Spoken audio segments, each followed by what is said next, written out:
Jésus vint habiter à Capharnaüm, dans les territoires de Zabouloun et de Naphtali. Matthieu 4, verset 13. On s'étonne que Matthieu ait choisi de parler de Zabouloun et de Naphtali, qui nous sont bien peu familiers à propos du début du ministère public de Jésus. Qui était-il donc pour que l'évangéliste leur accorde une telle importance?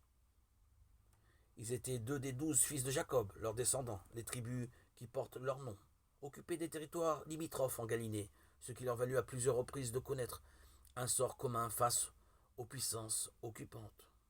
Ce fut le cas par exemple au moment de l'invasion assyrienne, au 8e siècle avant notre ère. Les 2 tribus furent annexées par l'Empire assyrien en 732 avant Jésus-Christ.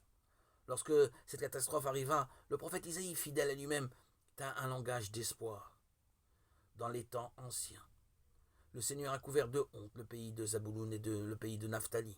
Mais ensuite, il a couvert de gloire la Galilée, carrefour des païens, Isaïe 8, 23. C'était annoncer un renversement complet de la situation. Et le prophète continuait. Le peuple qui marchait dans les ténèbres a vu se lever une grande lumière. Sur ceux qui habitaient le pays de l'ombre, une lumière a resplendi. Isaïe 9, 1.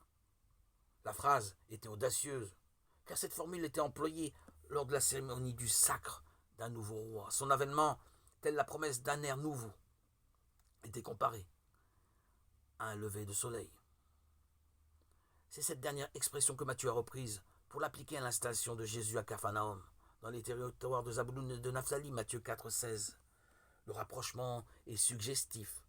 Lorsque Jésus vint habiter à Capharnaüm, c'était bien le roi de l'univers qui venait inaugurer son règne.